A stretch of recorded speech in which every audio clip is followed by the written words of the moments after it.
देखिए, हमारा भारत देश जो है ना, ये आस्थाओं का देश है, अध्यात्म का देश है। और इसमें ऋतु अनुसार कोई न कोई एक धार्मिक परंपरा ऐसी होती है जिसके पीछे बहुत बड़ा एक संदेश होता है। जैसे सर्दी की शुरुआत पर दीपावली आती है तो हम सब घी और तेल के दीपक जलाते हैं, तो वो सर्दी के समय में जो वायुमंडल का दबाव नीचे आता है उसमें पर्यावरण संतुलन के लिए होता है। सर्दी खत्म होते ही जैसे होली का त्यौहार आता है तो एक बड़ा यज्ञ, उसके पीछे यज्ञ करने की परंपरा है, हम होलिका दहन करते हैं। दशहरे का त्यौहार आता है तो हम अपने अंदर की राक्षसी प्रवृत्तियों को खत्म करने का एक आह्वान करते हैं कि हमारे अंदर जो रावण रूपी राक्षस प्रवृत्तियां हैं उनकी समाप्ति हो।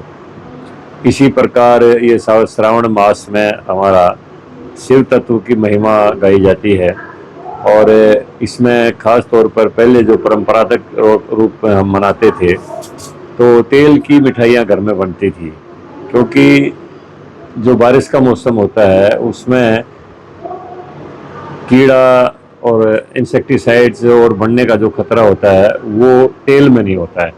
और तेल की मिठाई शुद्ध होती है और सुपाच्य होती है, तो वो खाने की परंपरा है। और साथ ही साथ शिव तत्व की एक महिमा है अपनी। जैसे हम गंगा जल लेके आते हैं तो ये एक पवित्रता का प्रतीक है। शिव इसलिए शिव है कि उसने स्वयं विष पिया है, और विष भी जो है ना वो गले से नीचे नहीं लेके गए, नीलकंठी कहलाए। ये भी बहुत बड़ा संदेश है कि हमारी अगर जुबान में कोई कड़वाहट आती है तो ये संदेश है कि हम उसको गले तक ही रखें, जुबान पर मत लाएं। और अगर बाहर से हमें कोई ऐसा अनुभव मिलता है, कोई कड़वाहट भरा हमारे साथ कोई व्यवहार करता है, तो उसको भी हम हृदय से ना लगाएं, उसको भी कंठ तक ही रखें। इसलिए शिव नीलकंठी कहलाया है। इसके पीछे बहुत बड़ा संदेश है। हमारे अध्यात्म परंपरा में हर चीज़ का एक बहुत बड़ा सात्विक अर्थ है। और इसी संदर्भ में अगर मैं इसको विस्तार से कहूँ तो घंटों लग सकते हैं एक शिव तत्व की महिमा के ऊपर। लेकिन कुल मिला के ये है कि भारतवर्ष का हर त्यौहार, हर आयोजन ऋतु परंपरा के अनुसार हमारे पूर्व बुजुर्गों ने किया है। तो ये अध्यात्म का देश है, ये आस्थाओं का देश है।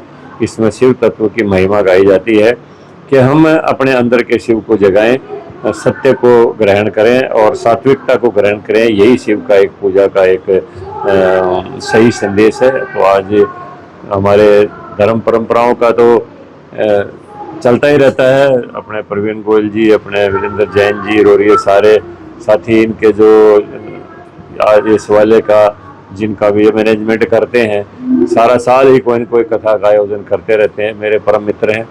और जब भी ये संदेश देते हैं तो मैं यहाँ पर आता हूँ और इनकी हाजिरी लगाना और यहाँ पर जनता के दुख दर्द के बारे में सुनना, उनके समाधान के लिए काम करना, ये मैंने 2014 के बाद से ही संकल्प लिया हुआ है कि गोहाना की धरती को मैं अपनी धरती मानता हूँ, अपनी जन्मभूमि की तरह इसके अंदर आस्था रखता हूँ। और हर गोहाना व्यासी का दुख दर्द मैं अपना दुख दर्द मानता हूँ।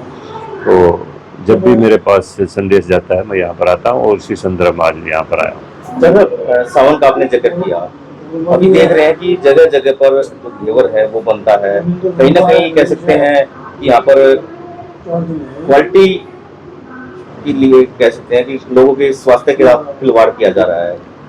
देखो बात ये है, ये तो स्वयं हमको देखना है। अब जिसने दुकानदारी करनी है, व्यापार करना है, वो तो अपना व्यापार करेगा, अपनी दुकानदारी करेगा। अब उसकी क्वालिटी हमने देखनी है, हम उसको खाएं ना खाएं। बाकी सरकार भी इसकी तरफ, हमारा जो स्वास्थ्य विभाग है वो देखता रहता है, उसके इंस्पेक्टर वगैरह मिठाइयों की जांच करते हैं, दीपावली पर भी करते हैं, इन दिनों में भी करते हैं। अगर कोई उसमें मिलावट वगैरह का कोई पाया जाता है विषय तो उसके खिलाफ एक्शन भी होता है। लेकिन खुद हमें अपने स्वास्थ्य के प्रति सावधान रहने की जरूरत है। दुकानदार तो दुकानदारी करेगा, हम अपने स्वास्थ्य को देख के कोई चीज़ खाएं तो अपने आप ये संतुलन रहेगा। जान साहब, ये कितना सही है कि खुले में जिस तरह से घेवर बन रहा है, कितना सही है? देखिए मिठाई है ये, कोई ये तो है नहीं भाई खुले में कोई शराब बिक रही है या मीट बिक रहा है। ये तो मिठाई है भाई, कोई भी बेच सकता है, लोकतंत्र है इस देश में। अपने कहीं भी कोई दुकानदारी कर सकता है, इसमें कोई बैन तो है नहीं। तो वो तो अपनी दुकानदारी अपने पेट के लिए, अपने गुजारे के लिए हर कोई करता है, उनकी स्वतंत्रता है, करेंगे वो। लंगड़ा साहब काफी धमकियां आ रही हैं, तो नेता लोगों को काफी सरकार ने गंभीरता से इस विषय को लिया है, और जैसे गोहाना का मामला था, काफी हद तक वो ट्रेस भी हो गए हैं, लोग गिरफ्तार भी हुए हैं। पहले भी जिन्होंने किया था अपने माथुराम हलवाई के ऊपर फायरिंग वगैरह का, उनमें से भी 3 का इनकाउंटर हो चुका है, हमारे भी जा चुके हैं, कुछ जेलों में भी हैं, और काफ़ी गंभीरता से इस विषय को ले रहे हैं। जहाँ तक बेचौटालों को धमकी का विषय है, किसी को भी धमकी नहीं मिलनी चाहिए, जनप्रतिनिधि हैं वो भी, तो उसमें भी सरकार गंभीरता से उस विषय को ले रही है।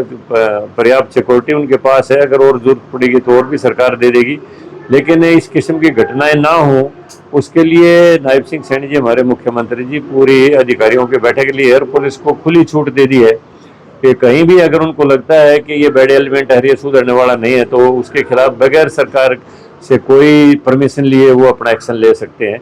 तो उसके बाद काफ़ी कुछ इसके ऊपर कंट्रोल हुआ है। प्रदेश में काफी राशन कार्ड कटे हैं, काफी लोग जो है क्या एकदम से अमीर हो गए, विपक्ष जो है एक बड़े घोटाले की ओर संकेत। देखिए बात ये है, अब जिन लोगों ने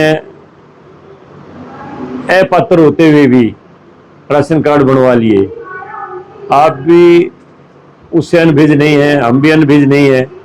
बहुत लोग ऐसे होते हैं, उनको सरकारी सहायता मिल जाए, चाहे उनको गिरावट की कोई सीमा नहीं है, घर में अच्छी खासी उनकी इनकम है, अच्छे हवेली है, अच्छे वाहन है, और फिर भी एक गरीब का हक खाने के लिए कहीं ना कहीं किसी रास्ते से आमदनी कम दिखा के और राशन कार्ड बनवा लिए ताकि मुफ्त का अनाज मिलता रहे। अब लोग जब वो ट्रैकिंग पर हुए हैं, ट्रेस हुए हैं, तो अपने खुद ही कटवा रहे हैं और सरकार भी काट रही है, तो इसमें कोई गलत नहीं है। पात्र व्यक्ति का कट जाए वो गलत है, अगर अपात्र कोई उसका लाभ ले रहा है तो उसका कट जाए, ये तो अच्छी बात है। तो जैसे सरकार ने तो हालांकि पूरे देश में 1,20,000 की आमदनी की सीमा है, हरियाणा ने तो आमदनी की सीमा भी 1,80,000 कर दी। उसके बावजूद भी, क्योंकि हरियाणा एक आज के दिन में प्रोस्पर स्टेट है, पंजाब होता था कभी, लेकिन आज हिंदुस्तान के अंदर हरियाणा की पर कैपिटा इनकम काफ़ी अच्छी इनकम है। उसमें अगर कुछ लोगों ने, पात्र लोगों ने वो लाभ ले लिया लालचवश से, और अब वो कट रहे हैं, तो उसमें कोई बुराई नहीं है। सिविल हॉस्पिटल है सर, काफी कमियां हैं यहाँ पर, एक्सरे की मशीन वगैरह, कई बार आपसे बातचीत, डॉक्टर भी नहीं है सर, डॉक्टर भी नहीं है। अब तो सरकार ने इस वर्ष तो 10,000 सीटें डॉक्टरी की भी बढ़ाने का लक्ष्य लिया है। बहुत बड़ी आबादी का देश है हमारा, काफ़ी लंबे समय से मेडिकल कॉलेजेस की तरफ, यूनिवर्सिटीज़ की तरफ, एम्स की तरफ ध्यान नहीं दिया गया। 2014 के बाद से 11 साल में अगर आप देखोगे तो हर जिले में एक मेडिकल कॉलेज खोलने का लक्ष्य लिया गया और वो खोला भी गया। हर स्टेट में अलग अलग डिविजन्स में एम्स स्थापित करने की व्यवस्था की गई। हरियाणा में भी बाढ़ में कैंसर इंस्टीट्यूट बहुत बड़ा एम्स हमें मिला है, और मैं तो नॉर्थ ईस्ट में और पूरे देश में गया हूँ, काफ़ी एम्स की भी मतलब निर्माण किया गया है, और मेडिकल स्टूडेंट्स की भी सीटों को अब की बार 10,000 सीटें बढ़ाने का लक्ष्य लिया गया है। तो अब धीरे धीरे क्योंकि काफ़ी बड़ी आबादी का देश है, तो लक्ष्य प्राप्ति में समय तो लगेगा, क्योंकि एक MBBS डॉक्टर को एक्सपर्ट बनने के लिए कम से कम 7 साल का समय चाहिए। तो लंबे समय से ये व्यवस्था नहीं बनाई गई थी, अब ये व्यवस्था आई है, तो जब धरातल पर आएगी तो 2-4 साल तो उसमें लग ही जाते हैं। तो लेकिन धीरे धीरे काफ़ी स्वास्थ्य सेवाओं की तरफ सरकार का ध्यान है, तो उसमें सुधार हो रहा है। जंगड़ा साहब, 100 बेड का अस्पताल पास किया गया सिविल हॉस्पिटल के अंदर, पर सिविल हॉस्पिटल के पास जमीन नहीं है, और जो जमीन थी उसमें पहले पार्क बना दिया गया। ये तो पार्क का तो अगर इंफ्रास्ट्रक्चर बढ़ाना है तो दोबारा अधिग्रहण हो जाएगा, वो तो सिविल हॉस्पिटल की जमीन है, उसमें कोई समस्या नहीं है। घूमने के लिए पार्क और बतेरे हैं हमारे गोहाना के अंदर, और जब हॉस्पिटल का इंफ्रास्ट्रक्चर बढ़ाना है तो पार्क का तो दोबारा उसके अंदर हॉस्पिटल की बिल्डिंग बना दी जाएगी, उसमें कोई अड़चन नहीं है। और ऐसी है तो स्थानीय हमारे प्रतिनिधि हैं, उनके संज्ञान में ला के सरकार तक लाना चाहिए। अगर मेरी कोई ड्यूटी तो मैं भी उसको ले जाके करूँ। आप लोगों ने पास कर दिया है पर जमीन नहीं है, इसीलिए तो आपसे पूछा कि पार्क को जगह दे रखी है, क्या वो सिविल हॉस्पिटल को वापस मिलेगी? दे देनी चाहिए, मेरा तो ये कहना है, क्योंकि स्वास्थ्य सबसे पहली चीज है। पार्क तो घूमने के लिए और भी है, हमारे गोहाना में कोई पार्कों की कमी नहीं है। अगर स्वास्थ्य सेवाओं के लिए तो सबसे पहले इंफ्रास्ट्रक्चर उपलब्ध करवाना ये पहली प्राथमिकता होनी चाहिए। एक यूट्यूबर पर भी रिश्वत का आरोप लगाया है? यूट्यूबर पर रिश्वत का आरोप लगाया। देखो भाई वो उसका अपना विषय है, जो करेगा सो करेगा। है निष्पक्ष जांच नहीं होनी चाहिए इसकी। नहीं, वो तो जांच तो होगी, बगैर जांच के तो किसी के खिलाफ कोई एक्शन नहीं होगा, तो जांच तो होगी।